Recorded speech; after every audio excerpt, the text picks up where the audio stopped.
Oh, good morning and welcome to chapter 3 of this series of lectures on James Cook's expeditions and the historical context, the imperial context, the military context, the scientific context, and the commemorative context. And today I've chosen as my virtual background, because I'm not really in front of Sydney Parkinson's drawings, this drawing, which was made by the Endeavours artist Sydney Parkinson, and it is the house of one of the chiefs of one of the Society Islands. I'm not quite sure if it is, I think it's Tahiti or a nearby island. I think it's Tahiti, and that just gives you some sort of idea. Because I think it's important to sort of look at some aspects of what society was like before the European explorers arrived. Now, the reason we're even having these lectures about James Cook is because it's the anniversary, it's the 250th anniversary, and I think it would be fair to say that the expeditions have not been forgotten, and that there are a huge number of commemorative activities which were planned, some of which have been cancelled or adapted because of the COVID pandemic. But some of this can go on quite a high temperature, and I have a couple of examples. Here is somebody on Facebook wishing everybody a happy Captain Cook Death Day. On this day, Cook got his comeuppance for all the crimes he committed. Solidarity with First Nations people from Hawaii who did the great deed after Cook tried to kidnap their king. So I think it's fair to say that there is not a consensus about the attitude that people should have towards Cook. On the other side of this, if you like being insulted on Facebook, I can certainly give you names of a couple of Facebook groups where if you say, for me, James Cook is not a hero, you will be roundly insulted, and so this is going to continue for a few years of this anniversary. I hesitate very much to call it a debate, this conversation, let's say at best, or this row which is going on. And I have perhaps a more because this is just somebody commenting on Facebook, but I have a more mainstream piece here. This is a contemporary art work by Jason Wing entitled "Australia was stolen by armed robbery," and so you have a bust of James Cook in the tradition, bronze, in the tradition of glorification of society heroes from, I don't think we don't really do it anymore, but certainly we did it for a very long time, certainly all through the 20th century and much of the 19th, the bust of the hero. And here, of course, you can see that James Cook is wearing a head covering which is usually associated with terrorists or police snipers, or in any case people who don't want to show their true identity. Now what is really interesting about this piece, which is not difficult to interpret, is that it is absolutely not an underground work produced in a garage in the suburbs by a small group of very radical people. In fact, it is one of a series of works included in an exhibition at the Parliaments of New South Wales in 2012 as part of I think it was a competition for the New South Wales Aboriginal Art Prize. Yeah, so it's being exhibited at the Parliament of New South Wales. So you can see that this critical view of James Cook seems to be becoming, over the last 30 years, more and more mainstream. And certainly this year in Australia, on January 26th, when the arrival of the first fleet of colonizers, of settlers in 1788 is commemorated, there were more people involved in the Invasion Day protests than there were in Australia Day celebrations. This is a newspaper article from Australia about this particular exhibition and the mask over Captain Cook's bust. And here we have the comments of the Aboriginal Affairs Minister who said that the New South Wales Parliament was the ideal venue to display provocative artworks. These are challenging issues that are being portrayed by the artists who have the right to express themselves freely, he said. And the other thing that we see here about the legacy of Cook and European exploration and colonization is that there exists an Aboriginal Affairs Minister. Now, of course, if the different difficulties, tensions, and discriminations and oppressions had been solved, then you wouldn't need an affairs mission anymore. Indeed, the dreadful social position of Aboriginal people continues in Australia. Aboriginal children are 6% of teenagers in Australia, but 54% of those in juvenile detention, just to give you an idea. And over the last 30 years, about 450 Aboriginals have been killed by the police. So we can see parallels there with the Black Lives Matter movement, which has hit the headlines in the last couple of years. Now, there are many other aspects of the commemoration and of the legacy, the conversation about legacy. And here's one that I just noticed, which is going to happen on the 19th of June, in fact. And this, notice, so this is a conference about James Cook by the Royal Historical Society of Queensland, the Royal. Remember that the Queen is still the head of state for Australia for the moment. And you can see here you have both a statue of James Cook dominating the scene which is being shown, and a very interesting title there, A Conference to Honour Two Cultures. And so the idea here is the idea of shared history, that it is possible to tell and commemorate and celebrate the explorations of Cook and the encounters in a way which honours both cultures and which is a shared history. This in university circles is something of a debate, and here was my own particular contribution, which is a university article about recent museum exhibitions and how they have dealt with this question of shared history. So it's entitled Recent Museum Exhibitions and Authorized Heritage Discourses about James Cook, Shared History and the Performance of Privilege. And you can find that online, and it's free. So that was the advertising break, if you like. Another recommendation, if you're exploring the question of James Cook, is something rather lighter. You can't spend, I'm thinking in particular of the people who have exams on this later in the year, you can't spend all your time reading history books. And this series, The Ship, Retracing Cook's Endeavour Voyage, is simply a reality TV show where they got a crew. They had already, somebody had already built a replica of Cook's Endeavour, a very good, very precise replica of Cook's Endeavour. And so they decided to follow his first sections of his first expedition with this new crew. And in the reality time, you know, how do you feel? And some of this is very, very interesting. You see them trying to calculate their longitude without the modern machines that you have today, a GPS or even a chronometer, trying to do it in the way that Cook would have had to do it by calculating the lunar distance method, about which I've temporarily forgotten. So just some recommendations there. Now, to remind you where we are, this is your first expedition, so still 250 years ago, and the commemoration will no doubt go on until the end of the decade, which will be the 250th anniversary of James Cook's death.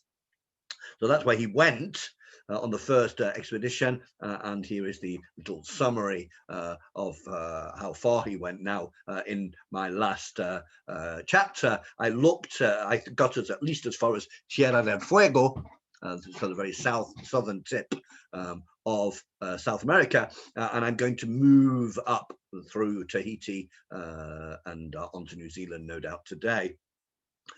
Now, the aim of these lectures, these chapters, is to trace in chronological order and in the order of the James Cook's journal, the some key events. Now, there were so many events. I mean, it very often, because we always look at the first time, for example, that Cook's crew met the people of New Zealand, the Maori. But in fact, when they went all around New Zealand, as I will be explaining later, they met for the first time many times, that in many different places they were the first Europeans who had been seen, and some of the encounters went better than others and some of them went much worse than others, and so there were a huge number of events. It's absolutely impossible to be comprehensive, but this is not the aim.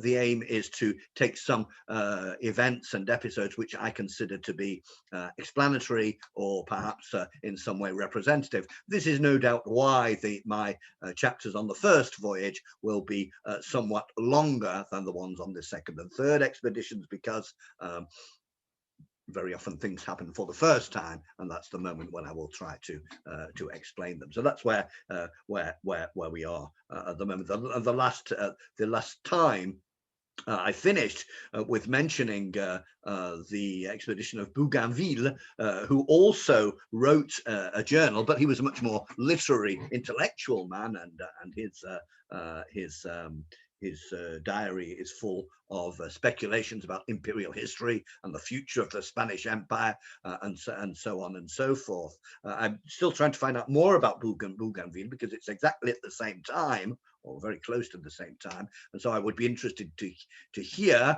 how he did with scurvy. Did he flog his crew as much or much more than Cook? What attitudes to hierarchy and to new encounters with First Nations were there? It's interesting to do the parallel, although of course there's also elements which are difficult to contrast because they're due to individual differences in personality. When we left James Cook, he was at the very southern tip of South America, and the aim is to get round Cape Horn to be able to go up the other side in the Pacific Ocean. And this is actually remarkably difficult, and it was not unusual at the time, and even 20, 30, 40 years later, there were sailing ships which got this far and had to turn round and go back because they didn't manage to get round Cape Horn. And the reasons are the strong winds, the large waves, the strong currents, and the icebergs. So if you like a comfortable life, then don't go. Don't travel around Cape Horn. There are a number of ways to get through. The Mcgellan Straits is one of them. I don't know if we've actually got them marked on there.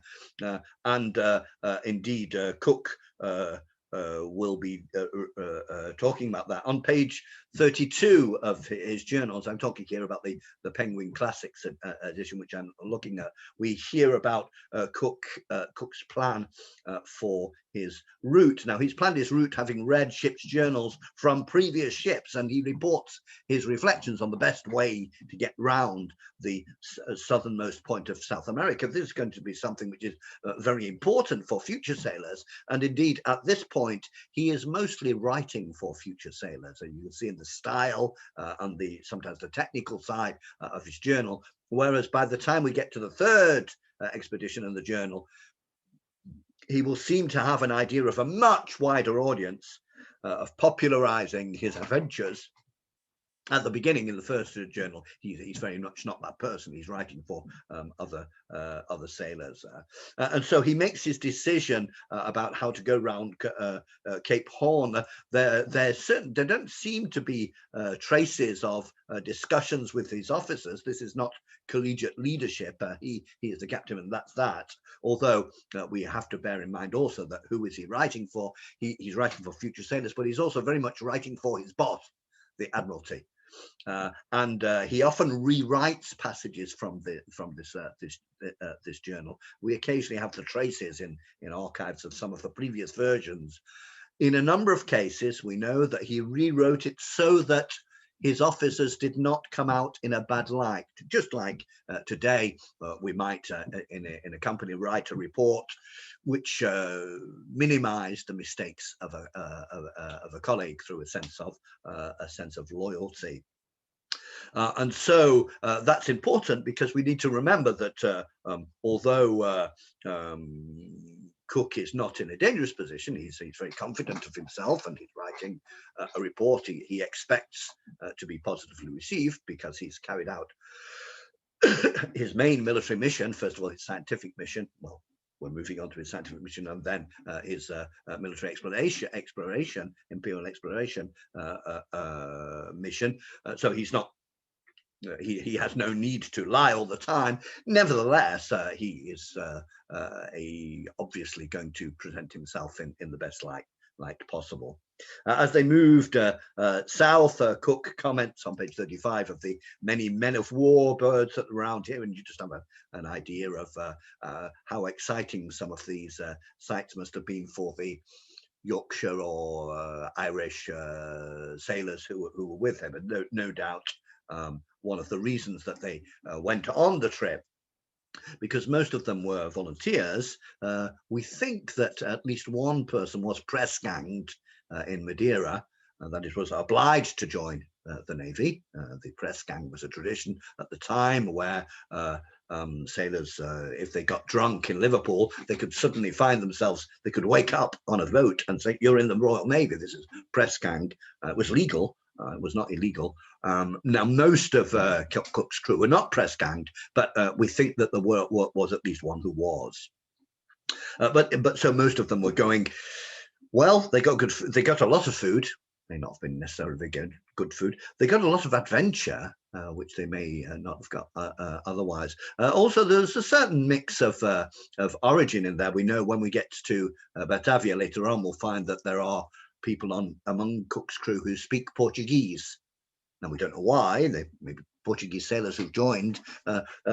Although obviously in the 18th century, a lot of ordinary people stayed at home and didn't travel much at all. Sailors were the most cosmopolitan of people.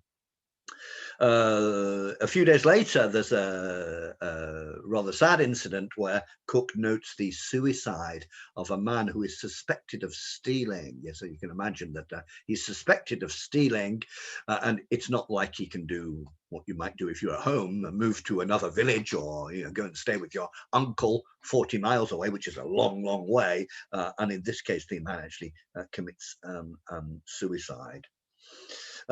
He comes across an island and gives it a name, and this is the first in a large number of namings which will have consequences which are not finished today. Government policy in New Zealand today and in Tasmania today is still changing with respect to names, and there is a tendency to give more space to traditional First Nation names. I will come back to this later. He sees this island, but there's no anchorage, there's no place to anchor, and this is obviously a very delicate mission, because usually when you're traveling around in a ship, you're going to places which are known, and the anchoring places are known, whereas this is the whole thing about traveling around the world.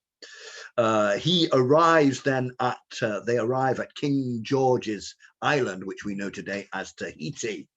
And now this is not an unknown place, because this was a place which was had a whole group of Europeans visiting it. The very first one was 2 years before. Samuel Wallis, with his ship, the Dolphin, was the first European to come across Tahiti. And strangely enough, the following year, Bougainville also came across it, thinking he was the first European, which he wasn't. However, when Cook arrived, he knew he was not the first European, because he was carrying some writings of Wallis's to help him along.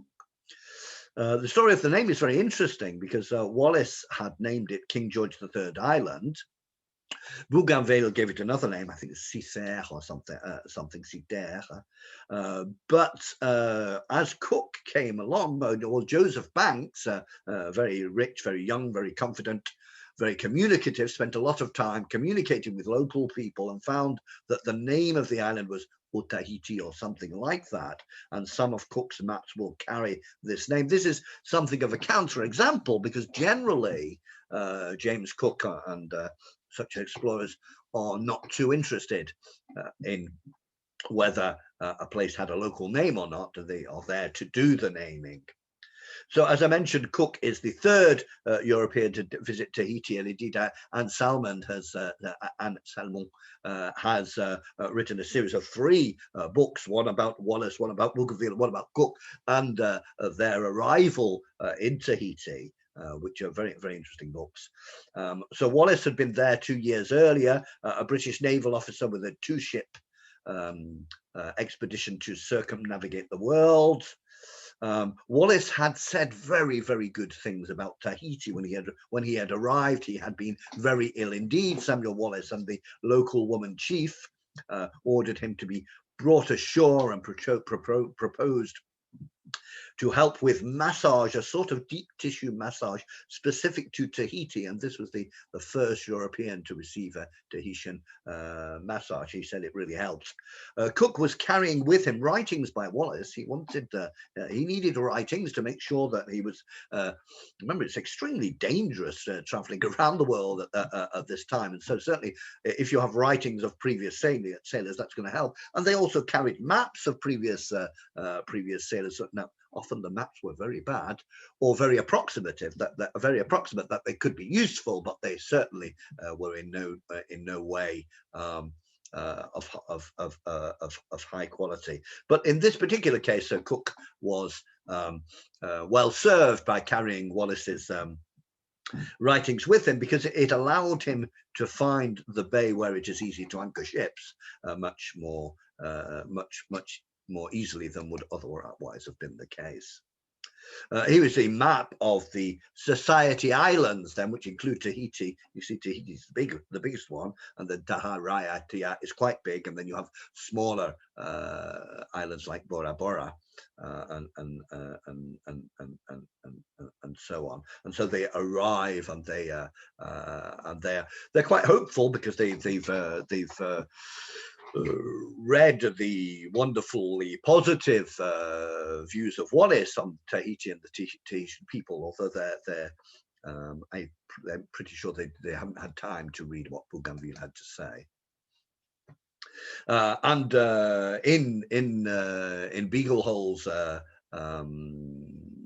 extremely well-known book of 1961, Beaglehole was the person who got Cook's journals together into some sort of complete sets and a complete version, published them properly in the 20th century.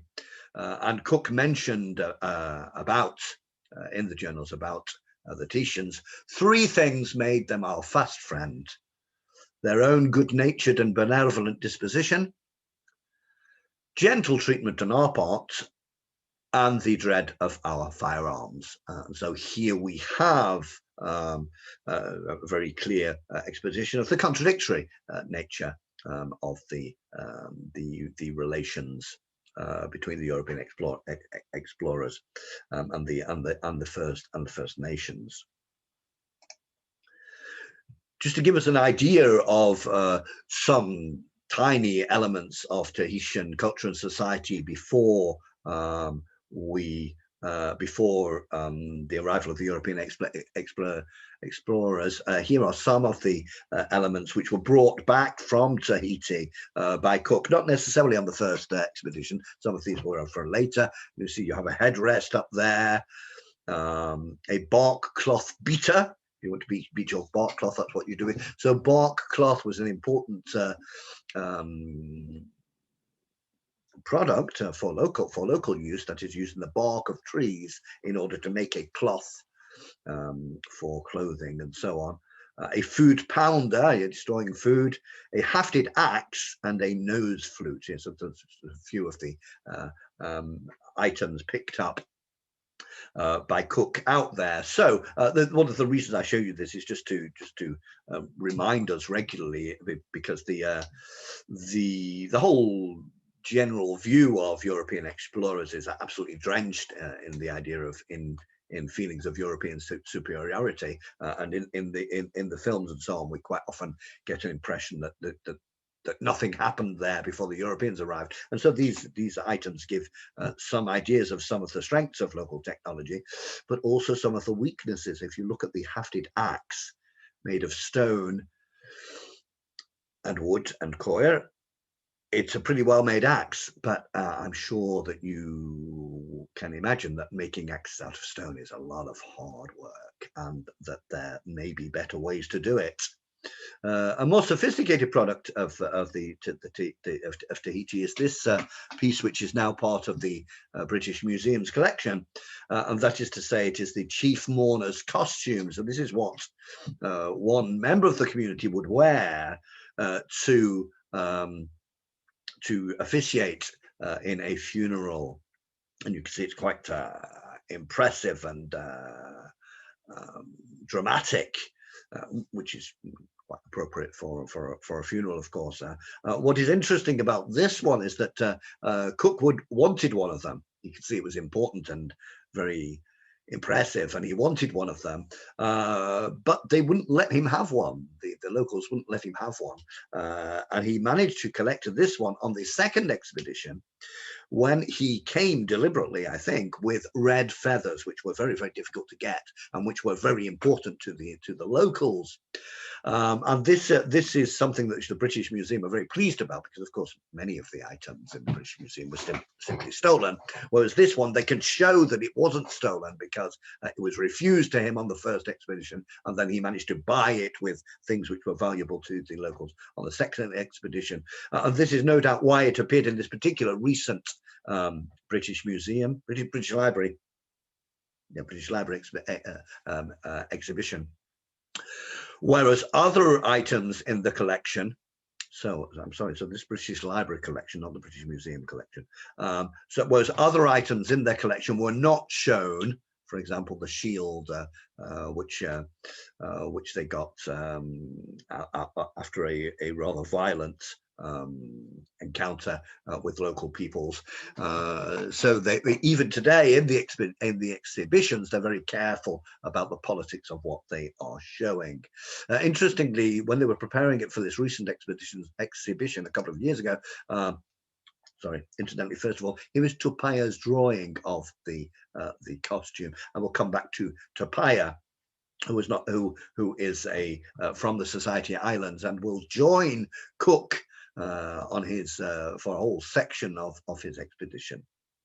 That's his drawing of the same, and this is a little diagram showing what happens when you take it to pieces, because they took it to pieces in order to make sure it was being well conserved for the recent exhibition, and they found that there were more layers and bits and pieces in there than they have thought.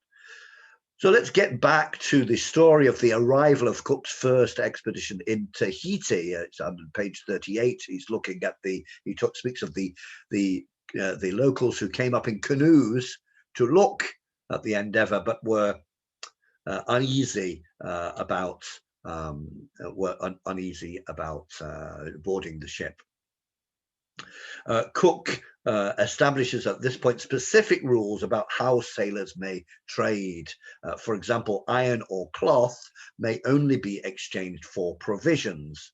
One of the reasons for this was that one of the difficulties that Samuel Wallis had is that iron nails in particular were being used to exchange with local women for sexual favors, because they discovered in arriving to Tahiti that the local women, and indeed men, did not at all have the same attitude to sex that Europeans did, and it was let's say not difficult to persuade local women to have sex with the sailors in return for things which were useful to them. Even though the sailors, who were particularly in Wallis's ship, were rather ill and with scurvy and in rather bad shape, and can't have been the sexiest men in Polynesia at the time, although perhaps they had a certain novelty value.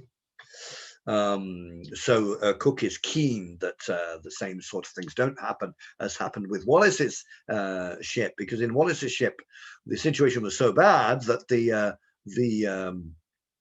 the sailors were taking nails which were useful for the ship and exchanging them, and even taking them out of the ship's structure, and so it was getting quite dangerous. Now, at this point on page 40, there's an interesting expression of Cook's. He says that the locals, or as he will call them all the time, the natives. Now, this is a word which is sometimes avoided today because it's also been very much used by racists. And so I will often say the locals, but people do say the natives when you're speaking about a particular place.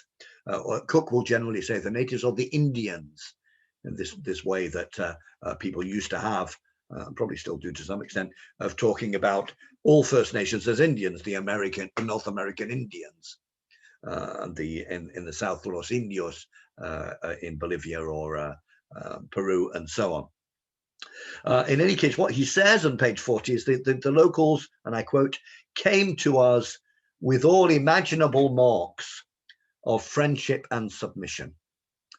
And really there, in very, very few words, you have summarized a very clear, unseen and natural attitude of superiority.